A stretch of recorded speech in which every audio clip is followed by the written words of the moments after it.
This video is majorly designed for busy career women who are always tired of thinking, what are we having for breakfast this morning? And oftentimes we get the response, anything. Let me plug you in on the 3 effective tips I have been using as a busy career mom to plan my meals for the week without losing myself. Let's dive into it.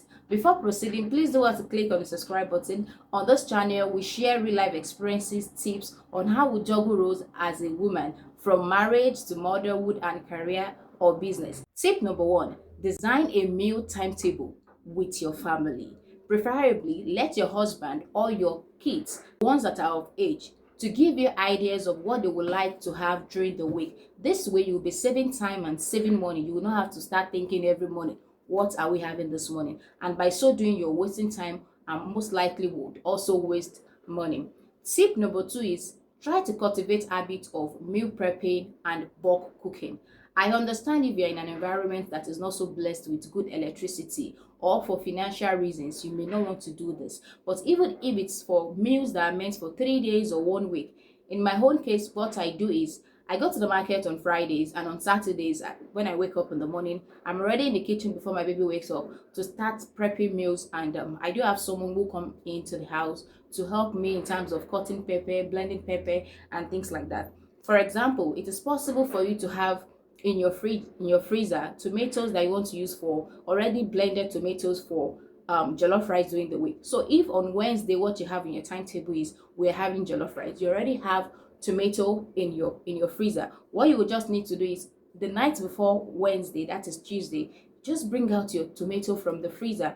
Before the next morning, it will be ready for you to make your jollof rice. Also, roughly blended tomato, pepper for maybe pasta, noodles, and things like that. Life will be much more easier. That is in terms of meal prepping. In terms of bulk cooking, you could just make stew, soup. When you come back from work, yes, this is one method that everybody will use in terms of making soup that can last 3 days, 5 days, 1 week. Even for people who don't have electricity or fridge, you can always warm the soup every morning. If bulk cooking, meal prepping has been one thing. I just recently resumed to the office, and the week has been so less stressful, and I've been able to really focus on my career because I do not have any worry about what are we going to eat. I will show you videos of days when I make sweet potatoes and I added vegetable sauce by the side, and I packed about five plates of that in the freezer. And anytime I just feel like, okay, what am I taking to work the next day, check my meal timetable, then I just bring out one of the plastic.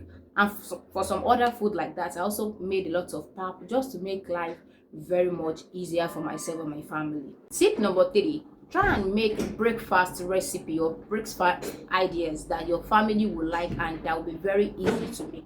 For example, on our home menu, we have things like pap and moi moi. We have things like cereal. You can also have things like oatmeal. These are breakfasts that you don't need to start bringing out pot to start cooking, like making of rice and all of those things can be a little bit stressful. Anyone that wants to take cereal can proceed to the kitchen or to the dining table to bring out the cereal of their choice and put milk. So that way you will not be thinking, what are we having? You will not be stressed even before getting to your office or before getting to your workplace. So these are the 3 tips that have been helping me so far so good. If you have any tips that have been working for you as a busy career mom or busy business woman, please drop it in the comment section. We also want to learn from you. If you learn 1 or 2 things, please do not forget to subscribe on this YouTube channel, and I will see you in my next one. Bye.